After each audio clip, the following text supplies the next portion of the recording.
Hello everyone, and welcome to the very last episode of Real Reflective Practice. I am, as always, your host, Dr. Anjali Pereira, aka the Disillusioned Medic. And as always, this show is about having the meaningful and open conversations that we doctors don't even realize we crave. If you're watching this from YouTube and you haven't subscribed yet to this channel already, please do. Even though Real Reflective Practice is ending, I'm still going to be posting videos over the next few months. And if you subscribe, then you'll be kept notified of any new content that I put out there. And yeah, so watch this space for more advice on leaving medicine. Please like, please comment. It means such a lot to me. If you're watching from Facebook as well, please like and comment, and please keep sending me all of your comments, your questions, your reflections as well. I absolutely love receiving them. It might take a little while to reply to you, and I do apologize for that. I do get a lot of people getting in touch, but I will get to them, I promise, as soon as I can. So our theme for this very last episode is fear. And it wasn't intentional, but the timing for this is good on this one, spookily good on this one, because we've just had Halloween. So what better time of year to, talk about things that we're afraid of. And obviously, on a less fun note, we've just had the announcement that we're going into a second lockdown here in England. So with all that uncertainty on the horizon, I think this theme of fear is a very topical one.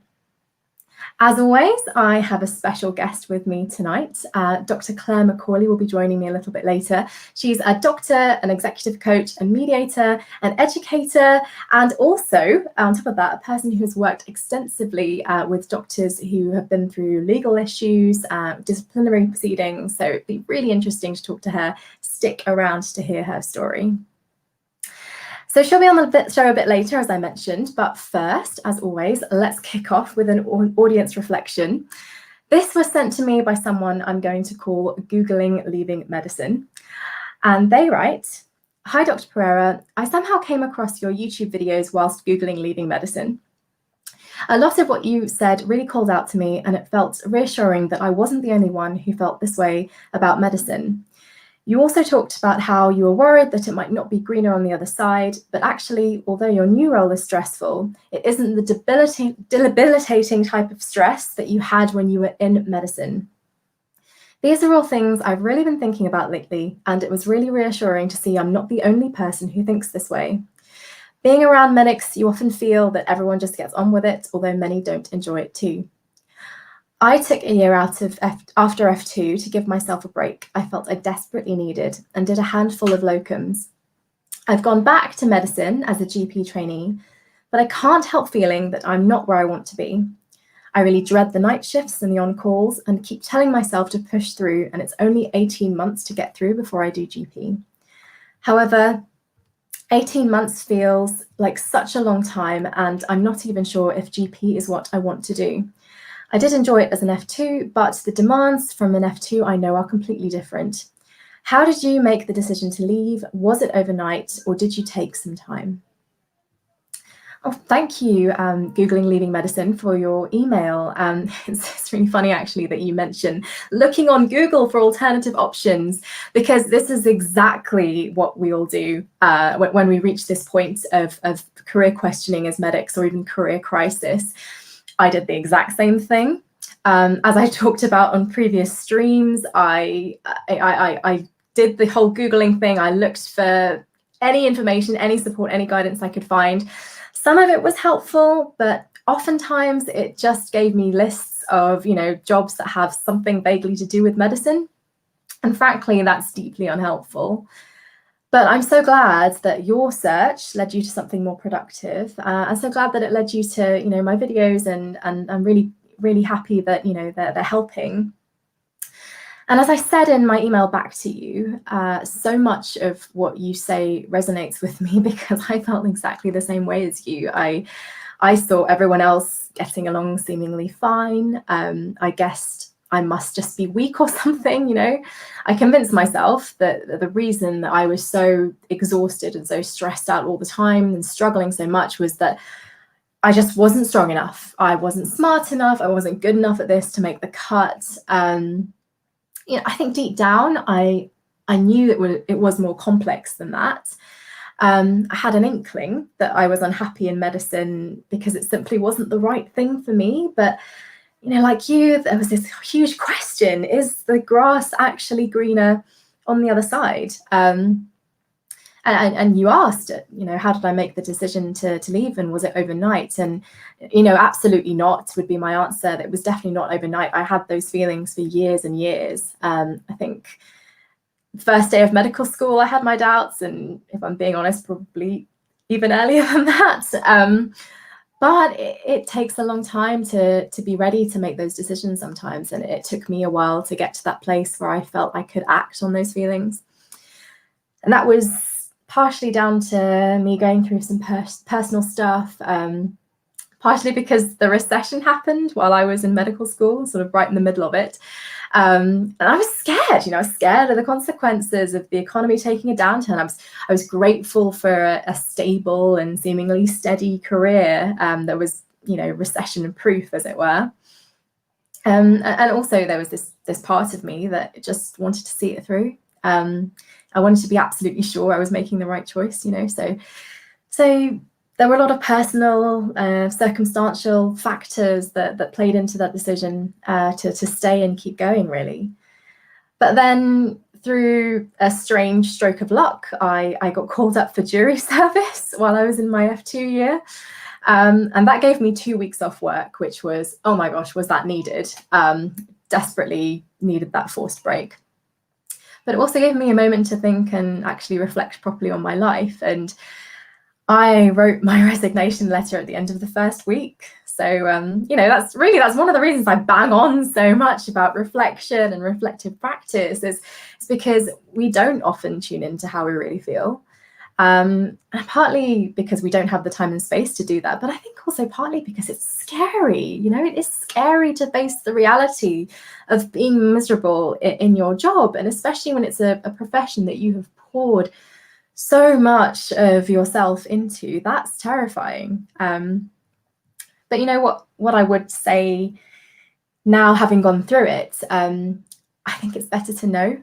Even if you can't do anything about it, even if circumstances for some reason stop you from changing career, prohibit you from making any kind of change, that whatever it is, it's still better, in my opinion, to know how you really feel. Even if it means having to live with the fact that you're miserable in your job, because maybe one day your circumstances will change, maybe you will have the opportunity to leave at some point. And having done that reflective work already, it puts you in a better place to take that opportunity, if you want it. So thank you again, Googling Leaving Medicine, for your email, and I wish you all the very best with your career journey from here. And if anyone else has any questions or reflections that you'd like to share, let me know in the comment section below, or you can find me and connect with me on LinkedIn. And also you can send me an email at dranjalipereira@gmail.com. So reach out to me. And I suppose now that this concept of scary things has come up already a couple of times in this episode, I think it is high time that we move on to our theme discussion for the week, which, as I mentioned, is fear. And my story for you tonight is something that I've really been thinking about over this last year, this COVID year. As I said, we've just had the not great news of a second lockdown. And I know many of you will feel anxious about that. I certainly almost immediately felt anxiety and apprehension. I wasn't surprised by the news, but I did still feel a deep sense of fear around it. And it's not really that I'm scared of the virus. I'm not really. I don't have any risk factors. It's more it was something else. And I decided to explore why I felt that way. And I really wanted to share with you the conclusions that I came to. As you know, the day of the lockdown announcement was Saturday, which was Halloween. But it was also the Gaelic festival of Samhain. This festival marks the halfway point between the autumn equinox and the winter solstice. And it's thought to have Celtic pagan origins. And the pagans believed that on this day, the boundary between our world and the other world was at its thinnest, allowing spirits to pass through. So that's why Samhain is one of the ancient roots of Halloween. Now, traditionally, Samhain is a time for contemplating grief and loss.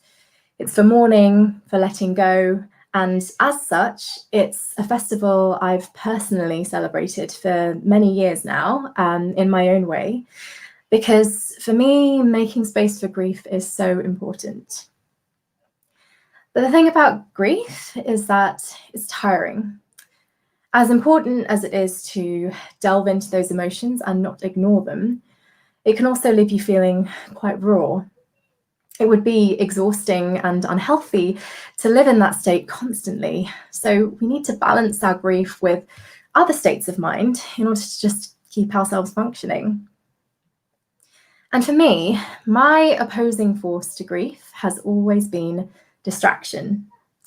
I keep myself going with social commitments, my marketing work, my coaching work, doing activities with my daughter, my hobbies, challenging myself, with new projects, or burying myself in old favorites, such as old favorite books, favorite songs and films. And for people out there who are like me, you'll know that it's always a very fine balancing act.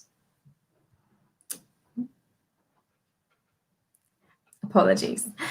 So I was just saying, it's a very fine balancing act between making enough space to allow yourself to feel your feelings and to mourn, but also making sure that you're moving on with your life, moving forward and living.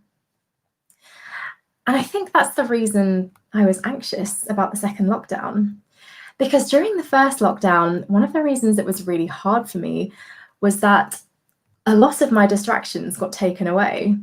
Even, my old favorite books and films and things weren't really an option, because between trying to keep work going and lockdown parenting, my time just got eaten up. I know it was emotional and it was a difficult time for all of us. And if you were following, my blog at the time, you'll know that one source of my distress at that time was being given my license to practice back by the GMC and recalled to the medical profession, which obviously all came to nothing in the end. But I didn't know that then. And it churned up all sorts of old pain and kick-started some new ones as well. And with no distractions to help me, I felt myself fall into imbalance. My mind slipped too far into contemplation mode, with very little to pull it into a different state. It amplified my experience of grief and loss. I couldn't dull it down, I couldn't shift my focus or lower the volume. It was just really painful. So it makes sense to me now why I had that immediate reaction of fear when they announced the second lockdown. But I hope that having reflected on it, I will be better prepared to deal with it this time round.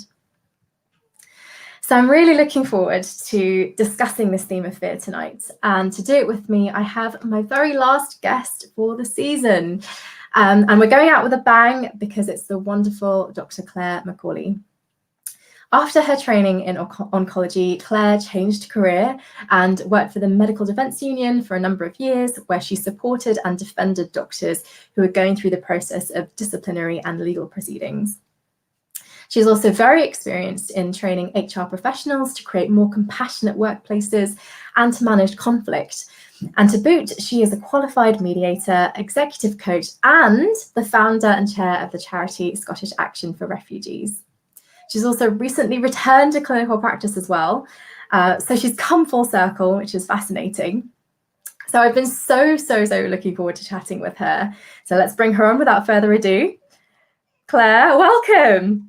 Good evening, Anjali. It's lovely to be here on your season finale, is the way to think of it. Thank you so much for joining me. I feel so honoured to have you on tonight. And yeah, to be finishing with you is really special. Very sweet. So perhaps, Claire, we can start with a little bit about your background, your career story, why you decided to change careers when you did, and also more recently, what made you go back? I know, it's terrifying. We'll come to the terror of that when we get to that part of the story. So a bit like you described, I had always wanted to be a doctor. You know, I'd wanted to be a doctor from ever I can remember. I was admitted to hospital myself when I was 7, and I wanted to be a doctor ever since. And I think a lot of what you're describing, and I think what people get in touch with you to describe, is you get on this treadmill and all of a sudden you can't see a way off it. And for me, I got on the treadmill, but I loved it. It's not that I didn't love clinical practice. It's not that I didn't love looking after patients. It's not that I didn't love oncology, which is where I went ultimately after I'd done my membership and done my kind of core training, as you would call it now. I'm older than you. And did my oncology training, and I was about 8 or 9 months from my CCT, and something happened. And I think probably what happened was I started to look ahead to what my life might be like. I had worked full time. By the time I got to nearly finishing my training, I had 2 kids. I'd worked full time, and my son was going to school. And that was really, I think, one of the things that really kind of brought it home to me. And I was a clinical academic, so I was ultimately looking for, you know, to be a clinical academic and a chair and all that kind of thing. And I looked to the people ahead of me, and I looked at their lives, and I thought, I don't know that I want that. So I went to do some research. So as a medical oncologist, most people will do some kind of doctoral research. So I went and did some doctoral research and realized that I didn't really like it very much. And all of a sudden you realize that you spent, you know, 20 years almost getting to the place you thought you wanted, and it's not what you wanted. And again, not because I didn't love the clinical practice part of looking after patients, but I could just see that this was maybe not the life that I wanted after all. But a bit again, like you described, it's very difficult to know where do you go and how do you change and what else could you do? You're so invested in that part of yourself that is a doctor or a clinician. How do you disentangle that? And I was just extremely fortunate in terms of the MDU. The MDU, the job was advertised. I had absolutely no skills or experience or anything. I was just lucky, I think. And then I spent 10 years at the MDU. Oh, that's fantastic. It's amazing that, you know, you just took the leap. You just went for it. You applied for something else, and you just you did it. Yeah. And it's interesting, sort of. The reason that you and I chose this theme, Claire, it harks back to earlier in the year when we were talking about you returning to clinical practice, and how your fears of actually going back to medicine were considerably lessened, you know, because you knew that your professional success, you know, your success as a human being didn't completely depend on medicine anymore. And if it didn't work out, you said you knew that you developed a number of skills, and you know you had lots of experience in different fields. So you know, I'd love to ask, how was it for you going back? What were you afraid of, if anything? And did those feelings of fear change at all as time went on?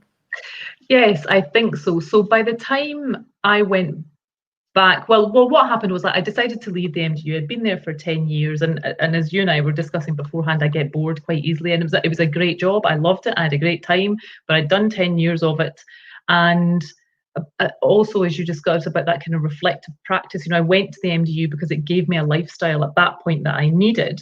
Now, I could have stayed there. I could have stayed for another 25 years till retirement, but some of the reasons that I went there were now no longer valid. My kids my horrible teenagers don't need me to pick them up from school anymore, you know, so my life had changed, and it would have been very easy just to have stayed in that job.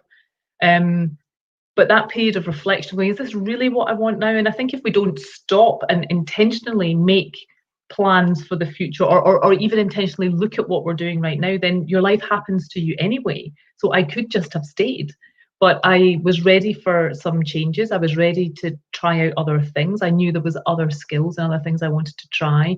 So I had already left the MDU, and I'd gone back to do 1 day a week oncology work. And the rest of the time I was doing mediation, coaching, that sort of thing. And then COVID happened.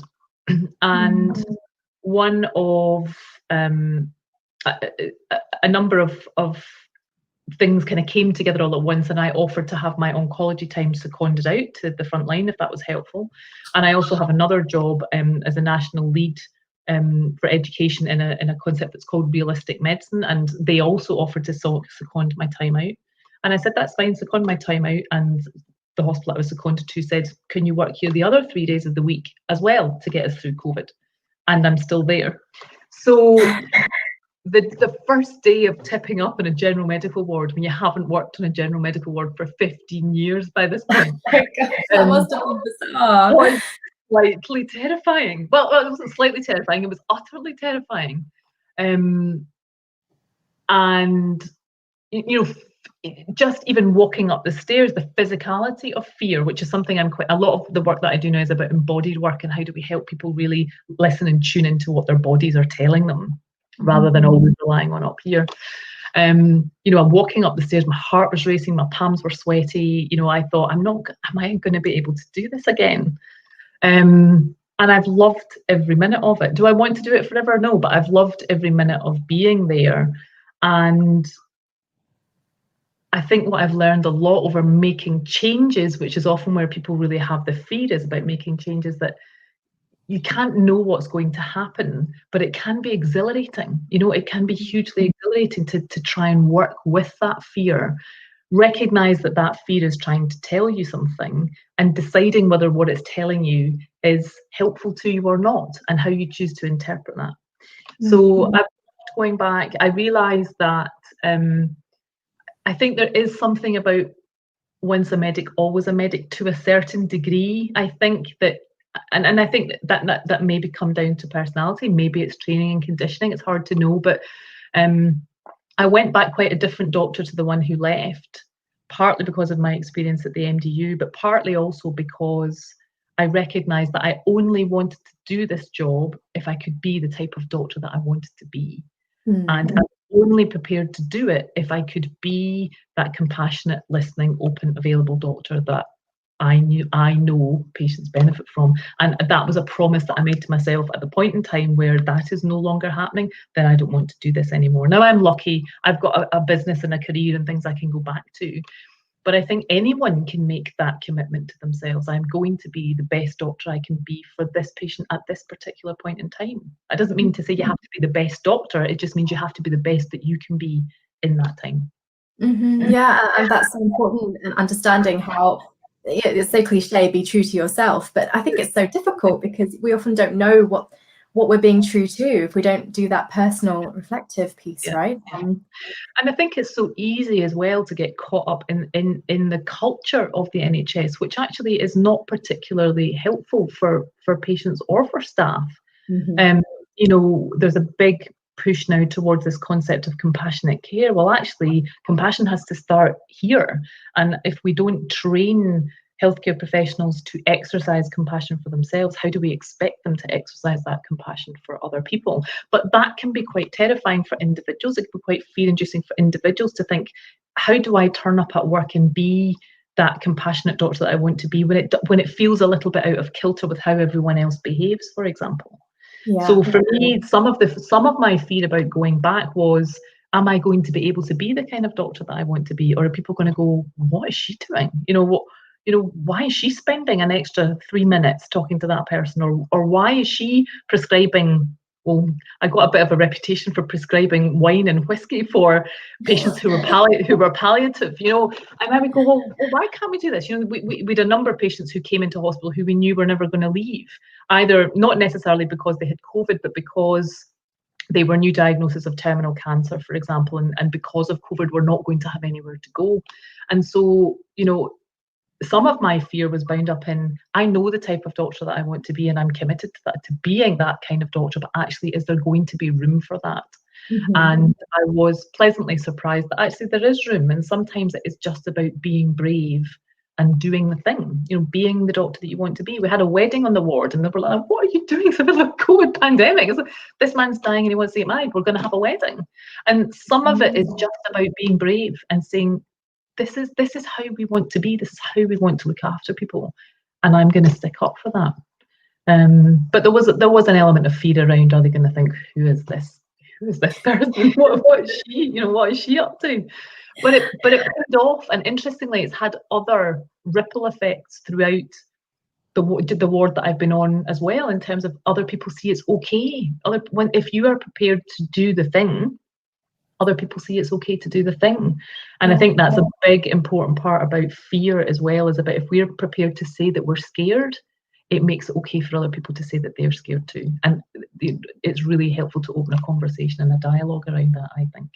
Absolutely. I mean, I love what you're doing, and I so admire, that really does take courage to stick your neck out and to do things, to to be yourself as a doctor, and to, as you say, practice in a way that you want. So no, that's incredible. And to everyone watching tonight, I know I'm the one asking Claire all the questions at the moment, but if you have any questions for her, then please do comment in the comment section, and ask away. I'm very, very happy to respond. And hello to Amandeep, thank you for saying hello to us. Welcome, and thank you for watching tonight. Claire, well, one of the things that I hear all the time from doctors is that they've thought about diversifying or changing their career completely even, but they are so scared of the unknown, scared that they won't be good at anything else, a bit like you alluded to earlier, scared of not having the qualifications, not knowing what to do, scared of the judgment of others, so many things really to be fearful of. And it's interesting because, having been out of medicine for a while now, most other professions aren't like this. It's commonplace to change direction. You often each new role at a new company entails automatically, you're wearing different hats, there are different responsibilities, different parts of the job you're doing. So I'm just wondering, do you think there is something about medicine and the medical profession that drives fear around your career and this career anxiety? And if so, what can we do about that? Yeah, I think that is, and what I would say is that at the MDU, I would often see people who were in quite significant difficulty in their career. That's often why we were helping them. There'd been a big significant event, or they've been involved in a difficult case that had gone to the coroner, or they were involved in disciplinary procedures or whatever. And equally, we would also help medical students who got themselves into some difficulty at medical school. And often what I would find, that nobody had ever really had the courage to say to them, is this really what you want to do? Because often people find themselves in difficulty because it's not really what they want to do, but that might not even have surfaced to their consciousness, but somewhere within they do know. And I would quite often say to people, look, I think we should take some time to figure out whether this is really what you want. But for a lot of people, the thought that they would ever be anything other than this doctor that they have become invested in, it has almost become a very central and core part of their being, of their personality. This is who I am, this is my identity, rather than this is my job. And there is something about medicine, and not purely medicine, but I think there is something around the helping professions, if you like, that brings that forward. And I think some of it, in my own opinion, is probably because it is an act of service. So we've been led to believe that this is something altruistic. It's something that's very important and societally revered in some ways. We could have our arguments about how people feel about the NHS, but there's something about that process. For me, it was slightly different in that, I did have a vocation to be to be of service. Let's put it that way. But I think it's very easy to forget that there are lots of ways to be of service in the world, and it doesn't necessarily have to be that one way that you are of service. So I went to the MDU and I was of service, just in a different way. I coach people, I'm of service in a different way. You're still exercising that helping muscle, that one thing you're never supposed to say when you go for a medical school interview, I want to be a doctor because I want to help people. But for most people, that's actually underneath it all, that there is a deep need within them to be of service. And what I used to say to people is, there's lots of different ways to be of service, and if that is what brings meaning to your life. But I think it's quite hard when you've invested a lot of sort of emotional capital in becoming a doctor. There's the expectation of others. So the number of doctors I would meet who were doctors because their families wanted them to be doctors, or they came from a medical family, or they happened to be clever, and good at school. So somebody said, be a doctor. And once you're invested in that, it seems impossible to get out of. And that's how, before I left medicine the first time round, which sounds ridiculous, but before I left medicine the first time round, that was how I felt. What else could I possibly be of any use for? And it's not until you get out, as you say, to the other side and you realise there is a whole world out there where you can be of service. There's a whole world out there where you can find fulfilment for that, if that's what that part of you is important. But I also challenge people to look at, why is that important to you? Why is it this being of service? Is that the only way you think you are worthy, is if you are giving? Because we also know that of the medical profession and nursing profession as well in particular, about over giving, because we don't feel worthy in some ways, and that's how we get our sense of self-worth. So there's a lot of fear, I think, around changing track, but I think it's perfectly possible. You and I, are living, breathing examples. There's nothing special about me. There's nothing special about you. No, we've managed to be able to do it, and to say to anybody out there, don't be under any illusions. A medical degree is a huge currency in all sorts of things. I didn't really appreciate until I left medicine and I went somewhere else, that actually having a medical degree is a pretty big deal, and actually puts you, even although you've chosen to leave medicine, there is still an element of currency that comes with that people are interested in and want to have within their organisations often. Absolutely. I completely agree with what you're saying. It's just such a reflection of my own experience. I had that same fear, that same identity entanglement with medicine that stopped me from taking that conversation about career change further. But I think one of the other big things that I felt as well, in addition to that, in leaving medicine, was that I felt very infantilized. I didn't realize how infantilized I had been until I left. But now, looking back, there are so many things about the structure of medicine that made it very difficult to even imagine how the non-clinical world works. We don't actually ever apply for a job. As junior doctors, we have a system that we apply to, but the actual job application process in the non-clinical world is very, very different. Now, I wasn't very good with money. I hadn't, ever done a tax return. I didn't really know anything about pensions or savings, so financially I was illiterate, really. And other things as well, just general life stuff that I had not learned or done, because you're always busy, you're always on shift. I just felt that infantilization was another reason for fear, around career change. Yeah. I call that learned helplessness. The system teaches people helplessness, and there's a numbers of reasons for that. There's some huge advantages to the system for that, because it means people don't stand up for themselves, they don't speak up, they don't make a fuss.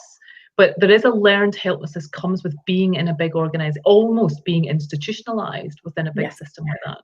And I think that's right. I think if people who want to make career changes need to understand that there is another way of working out there, and you need to get some practical information about how you can do that.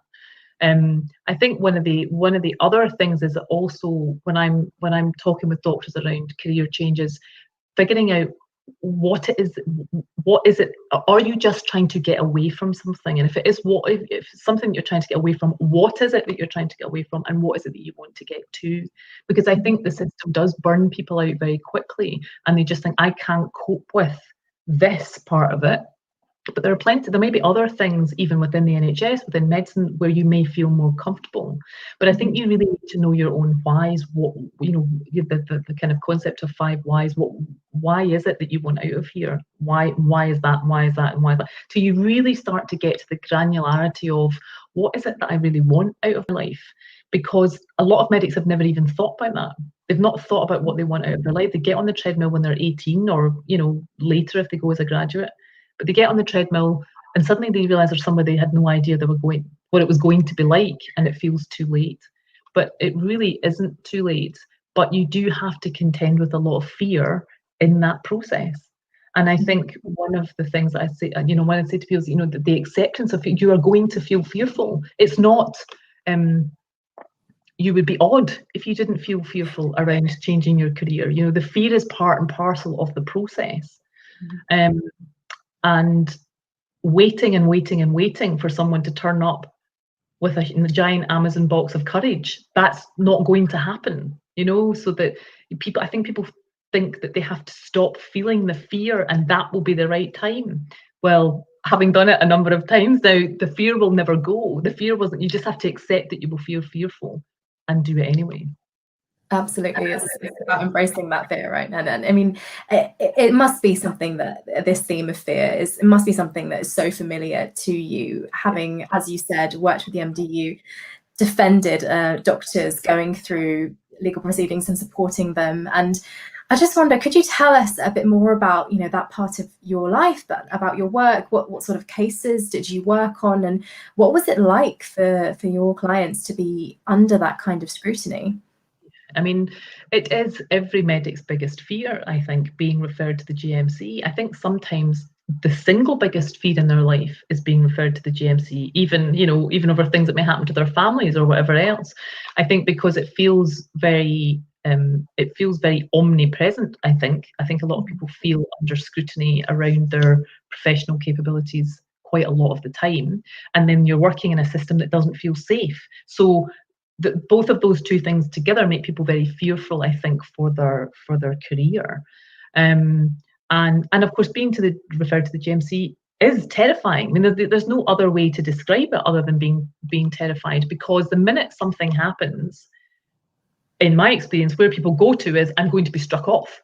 Yeah. That's like, there is no in between. There's no in between where, you know, this will be in the best. So my job really within the MDU was to keep people one step at a time, one step at a time, one step at a time. Because if we leap straight to being struck off, you are paralyzed at that point. Then you become paralyzed with fear and you can't actually deal with what's happening.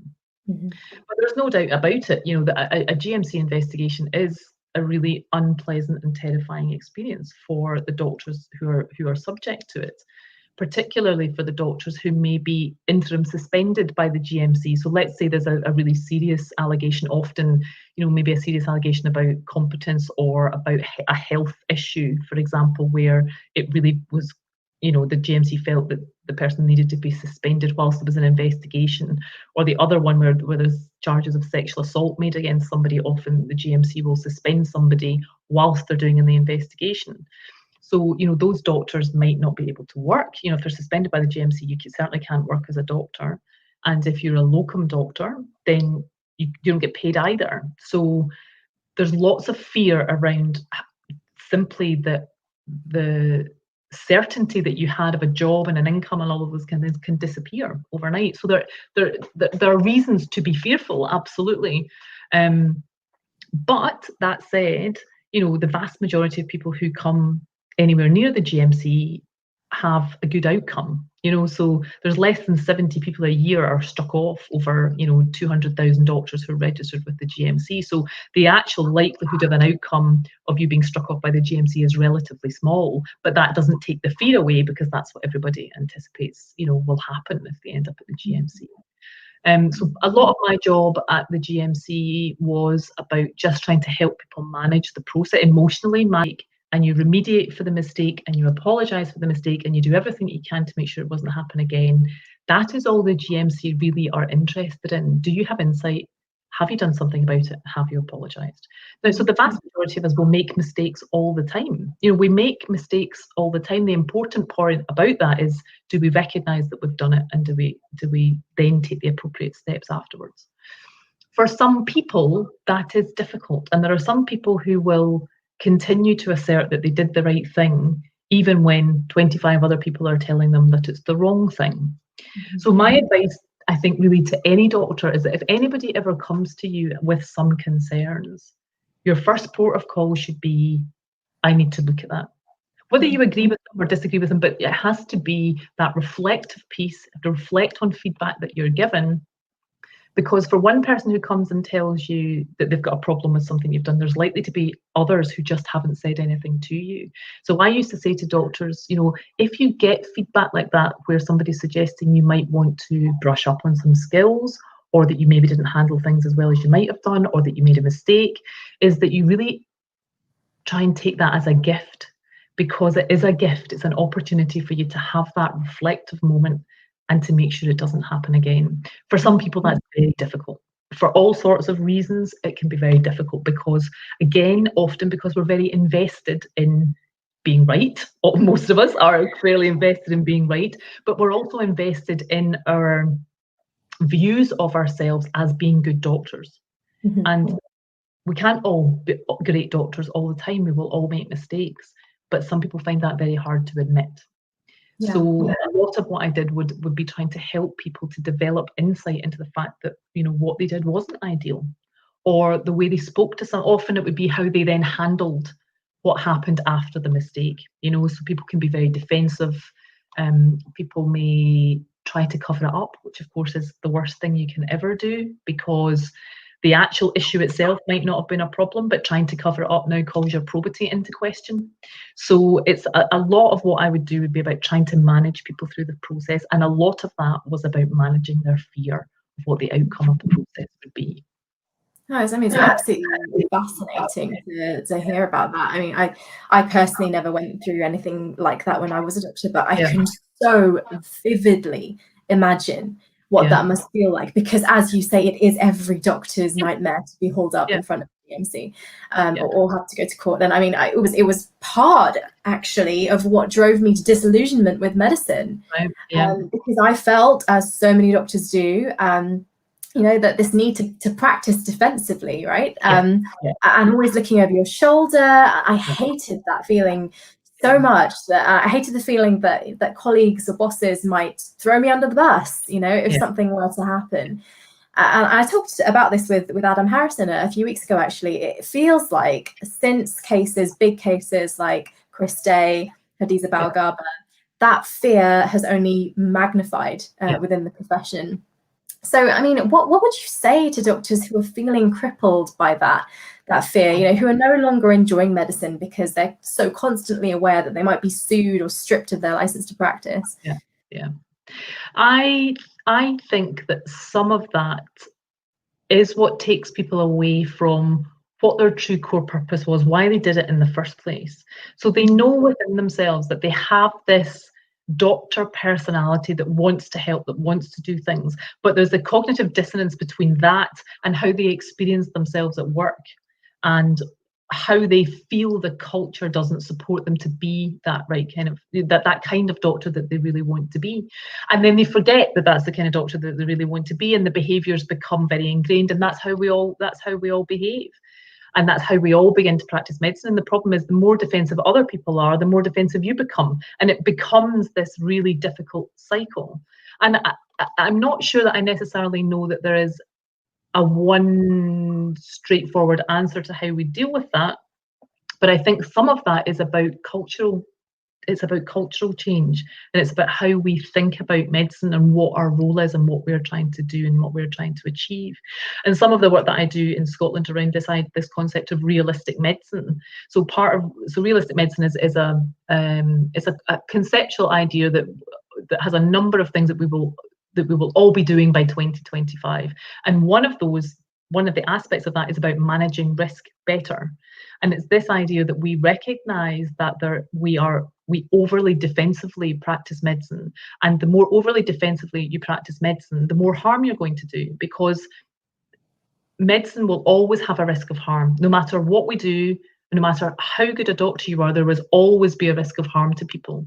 So the more medicine you do, the greater the risk of harm. So the more things that we do to patients because we want to rule out this or that, the more tests we do, the greater the risk of harm becomes. So actually, our defensive practice of medicine makes more medicine means more harm.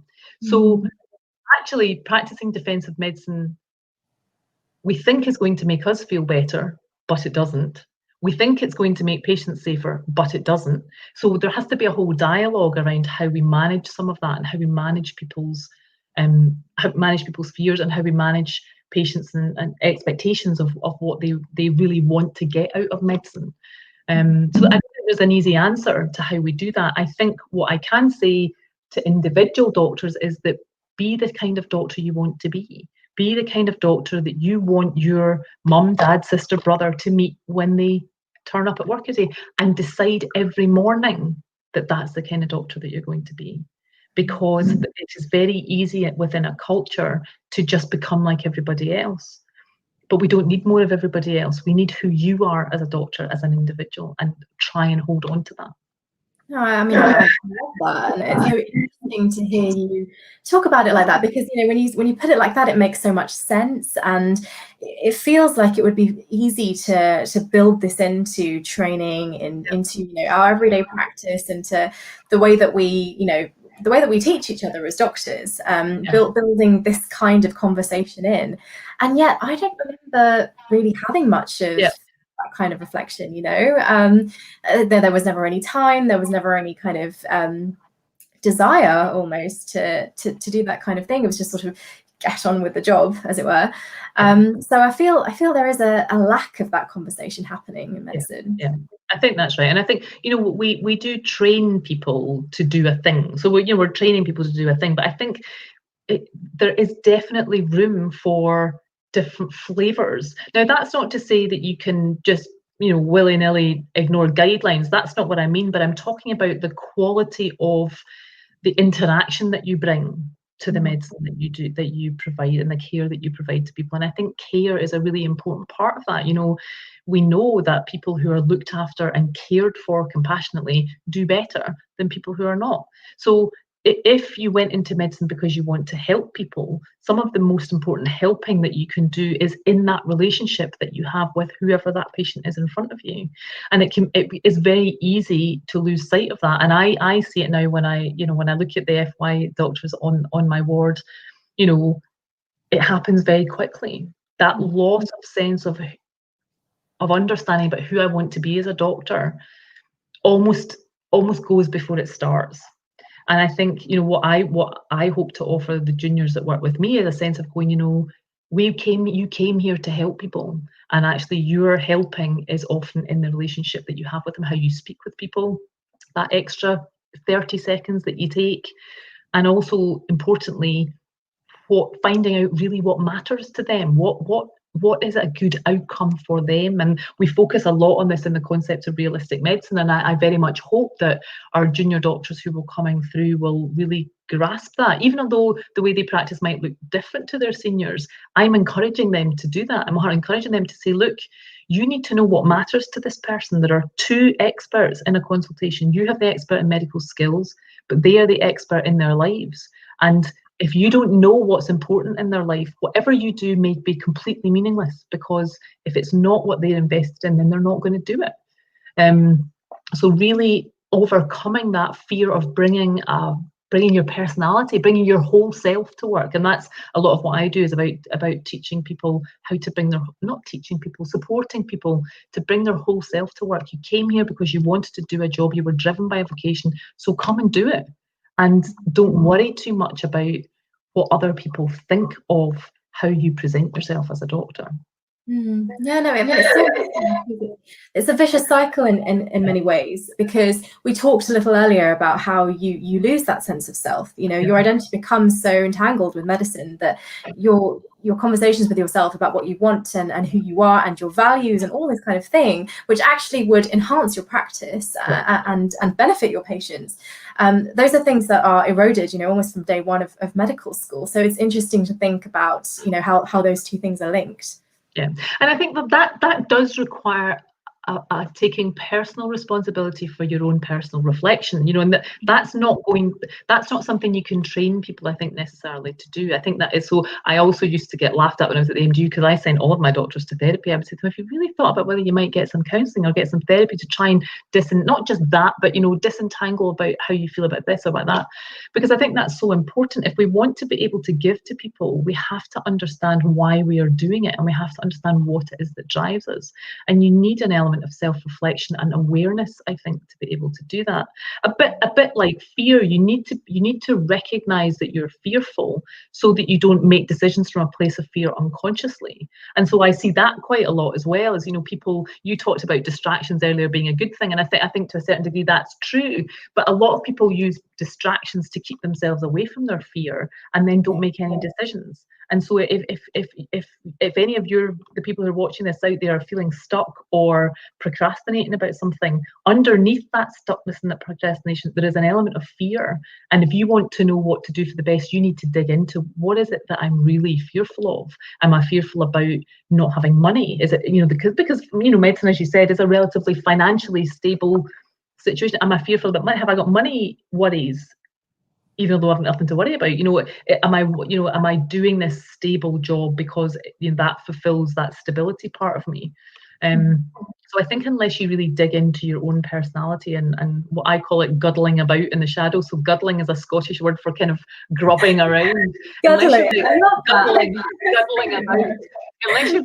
Unless you're gonna guddle about in your own shadows and figure out what you're really about, then quite often your life will be driven by fear.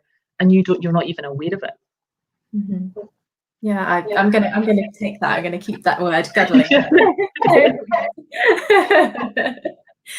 Claire, I'm just looking at the time. I can't believe how fast it's gone. It's just, oh my goodness, it's been so nice talking to you. I didn't even notice. So, just one last question. Of course. You mentioned earlier how neither of us are special, how we're just people who have built new careers.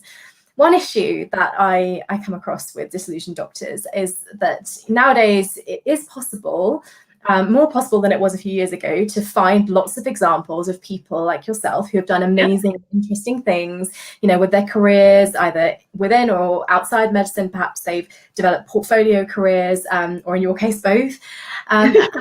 People tell me in reading about people like you, they feel so intimidated. They feel the sense of, I could never do that, This person has achieved so much. They seem to have it so together. They must have a real sense of career direction. They must have something I don't have, because I have no clue where to even start. So this fear of making a wrong step, I feel, often stops people from exploring, from guddling. So what would you say to people who look at your LinkedIn profile, for example, and feel, I could never do that? I would say that don't believe everything that you see. That's the first thing I think to say to people. Don't believe all the gloss and the hype and all the rest of it. I am interestingly, just in the last few weeks, I am now at a transition about, do I do this? Do I do that? I might change my career completely again. And I am sitting in that place of fear. So even for people to know that people like me, you see it, but I am still sitting this week in a place of right choiceness, that idea that I need to make the right choice here. And I think the one thing that I would say to people is that there is never ever a right choice. There is a choice, and that if that turns out not to be the right choice, then there are other choices. And